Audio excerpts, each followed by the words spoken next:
আজকে আপনাদের সাথে খুবই গুরুত্বপূর্ণ একটা টপিক নিয়ে আলোচনা করব। আজকের ভিডিওর যেটা টপিক সেটা হলো গুচ্ছ ভর্তি পরীক্ষায় সর্বনিম্ন কত পেলে আপনি চান্স পাবেন, এই বিষয়টা আপনাদের সামনে তুলে ধরবো।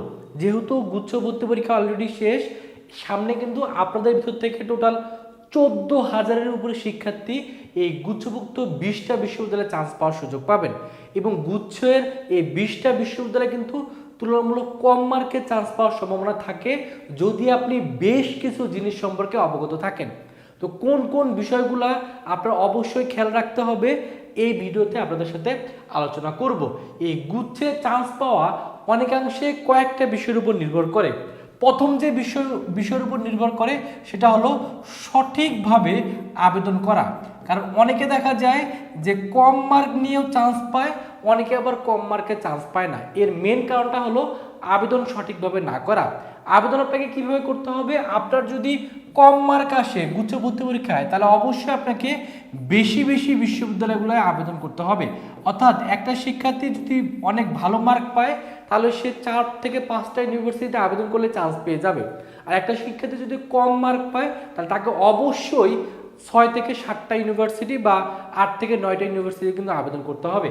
এবং অবশ্যই যখন আবেদন করবেন, সামনে যেহেতু গুচ্ছের 20টা বিশ্ববিদ্যালয় আপনাদের আলাদা আলাদাভাবে আবেদন করতে হবে, সেখানে আপনাকে অবশ্যই মাথা রাখতে হবে যেই বিশ্ববিদ্যালয়গুলোতে আসন সংখ্যা বেশি, যাদের কম মার্ক তাদের যেখানে আসন সংখ্যা বেশি সেখানে কিন্তু অবশ্যই আবেদন করতে হবে। যাদের কম মার্ক তাদের যেগুলো কম জনপ্রিয় বিশ্ববিদ্যালয়, এই কম জনপ্রিয় বিশ্ববিদ্যালয় বা নতুন যে বিশ্ববিদ্যালয়গুলো আছে এই নতুন বিশ্ববিদ্যালয়গুলোতে আপনাকে কিন্তু আবেদন করতে হবে। কারণ নতুন বিশ্ববিদ্যালয়গুলোতে দেখা যায় কম মার্কে কিন্তু চান্স পাওয়া যায়। তো এই বিষয় ছাড়াও আরও অনেক বিষয় আছে আবেদন করার সময় সঠিকভাবে আবেদন করা। তো আবেদন যখন শুরু হবে তখন সেগুলো নিয়ে বিস্তারিত আলোচনা করব। এখন মিলে আলোচনা করব কত পেলে আপনার চান্স পাওয়ার ভালো একটা সম্ভাবনা আছে। আমরা যদি প্রিভিয়াস ইয়ারগুলোতে দেখি, সেখানে দেখা গেছে 21-22 সালে 45 পেয়েও চান্স পাইছে, 22-23 সালে 48 পেয়েও চান্স পাইছে, 23-24 সালে সেশনে দেখা গেছে 38 পেয়েও চান্স পাইছে 100-এর ভিতরে, আর 24-25-এ 45 পেয়েও চান্স পাইছে। তার মানে এবছর কত পেয়ে চান্স পাবে? যেহেতু অলরেডি গুচ্ছের ABC 3টা ইউনিট পরীক্ষা হয়ে গেছে, আজকে আপনাদের এ ইউনিটের পরীক্ষা হলো। এই এ ইউনিটে কত পেলে চান্স পাবে? তো এ ইউনিটের কোশ্চেনটা আমি অ্যানালাইসিস করছি, সেখানে দেখা গেছে যে ম্যাথের ক্ষেত্রে কোশ্চেনটা একটু তুলনামূলক একটু কঠিন হয়েছে, তবে বায়োলজি অনেক সহজ হয়েছে। কেমিস্ট্রিতে যারা ভালো করে পড়ছেন, বিশেষ করে প্রিভিয়াস ইয়ারের যে টাইপগুলো আছে ভালো করে পড়ছেন, তারা অবশ্যই ভালো করতে পারছেন। ফিজিক্সের ক্ষেত্রে যারা হাতে ক্যালকুলেশন একটু বেশি প্র্যাকটিস করে গেছেন, ফিজিক্সের যে ফর্মুলাগুলো আছে এগুলো ভালো করে যারা প্র্যাকটিস করছেন তারা কিন্তু ফিজিক্সেও ভালো করতে পারছেন। তো এই সম্পূর্ণ কোশ্চেন অ্যানালাইসিস করে আমি যেটা দেখতে পারলাম যে যাদের 100-এর ভিতরে 50-এর আশেপাশে আছে, অথবা আপনার 48 যদি আসে, 48 থেকে 50-এর ভিতরে যাদের আছে তারা আশা রাখতে পারেন ওয়েটিং থেকে হলেও আপনার চান্স পাওয়ার সম্ভাবনা থাকবে। আর যাদের মার্ক 55+ থাকবে তারা অবশ্যই শিওর থাকতে পারেন যে আপনার প্রথম মেরিট লিস্টে চান্স পাওয়ার একটা ভালো সম্ভাবনা থাকবে। তবে যারা 48 থেকে 50-এর ভিতরে থাকবে তারা অবশ্যই চেষ্টা করবেন যে বেশি বেশি ইউনিভার্সিটিতে আবেদন করা, আসন যেখানে বেশি সেই বিশ্ববিদ্যালয়গুলোতে আবেদন করা, যেগুলো একটু নতুন বিশ্ববিদ্যালয় সেগুলোতে আবেদন করা। তবে যারা মেনলি এই ম্যাথ প্লাস বায়োলজি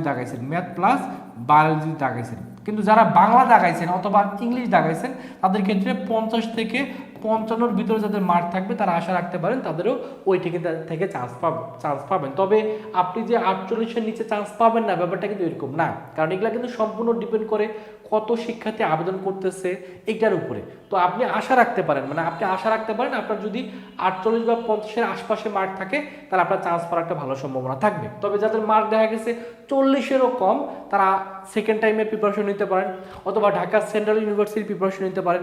সামনে আপনাদের জাতীয় বিশ্ববিদ্যালয় পরীক্ষা হবে, সেটার জন্য আপনি কিন্তু প্রিপারেশন নিতে পারেন। কারণ দেখা যায় অসংখ্য শিক্ষার্থী সেকেন্ড টাইম প্রিপারেশন নিয়েও কিন্তু চান্স পায়, এরকম অসংখ্য নজির আছে। আপনাকে ভেঙে পড়লে হবে না, আপনাকে কিন্তু পরবর্তী স্টেপে ভালো করার জন্য সর্বোচ্চ এফোর্টটুকু দিতে হবে। তবে যাদের মার্ক 50-এর উপরে থাকবে তারা আশা রাখতে পারেন, আর 50-এর নিচে থাকলে আশা করি ওয়েটিং থেকে হলেও আপনি যদি সঠিকভাবে আবেদন করতে পারেন তাহলে আপনি কিন্তু চান্স পেয়ে যাবেন। যারা আবেদন করবেন তারা দেখবেন যে এখানে যে 20টা বিশ্ববিদ্যালয় আছে, আপনারা এই 20টা বিশ্ববিদ্যালয়ে চান্স পাওয়ার কিন্তু সুযোগ পাবেন।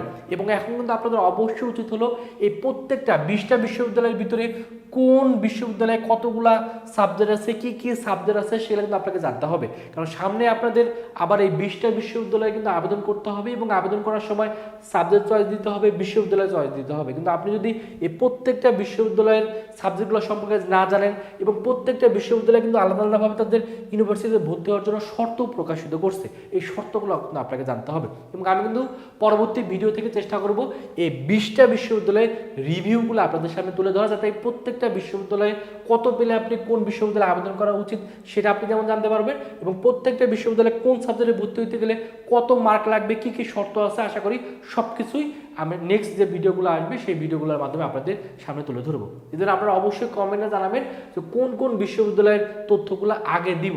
আপনাদের কমেন্টের উপর ভিত্তি করে আমি কিন্তু এই বিশ্ববিদ্যালয় কেন্দ্রিক তথ্যগুলো সবার আগে তুলে ধরবো। এই জন্য যার যেই বিশ্ববিদ্যালয়ের তথ্য আগে জানা প্রয়োজন তারা অবশ্যই কমেন্টে সেই বিশ্ববিদ্যালয়ের নাম লিখবেন। আমি চেষ্টা করবো আপনাদের সেই বিশ্ববিদ্যালয়ের তথ্যগুলো আগে আগে আপনাদের সামনে তুলে ধরা।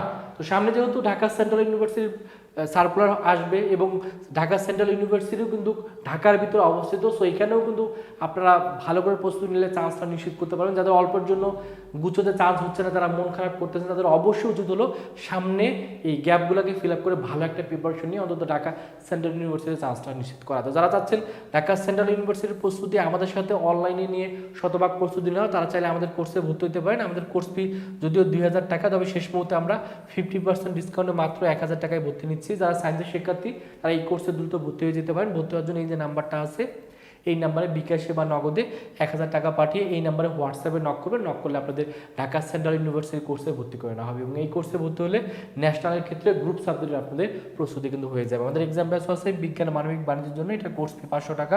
ভর্তি হওয়ার জন্য এই নাম্বারে 500 টাকা বিকাশে বা নগদে পাঠিয়ে এই নাম্বারে হোয়াটসঅ্যাপে নক করলে ভর্তি করে নেওয়া হবে। তো এই হলো কত পেয়ে যারা এই ইউনিটের শিক্ষার্থী তারা চান্স পাবেন সেটা আপনাদের জানাই দিলাম। পরবর্তী ভিডিওগুলোতে আমি চেষ্টা করব প্রত্যেকটা ইউনিভার্সিটিতে সায়েন্স আর্টস কমার্সের শিক্ষার্থীদের কোন ইউনিভার্সিটিতে কতগুলো আসন আছে বা বিস্তারিত নিয়ে আপনাদের ভিডিওর মাধ্যমে আপনাদের সামনে সকল তথ্য তুলে ধরা। সেই পর্যন্ত সকলে ভালো থাকবেন, সুস্থ থাকবেন, আল্লাহ হাফিজ।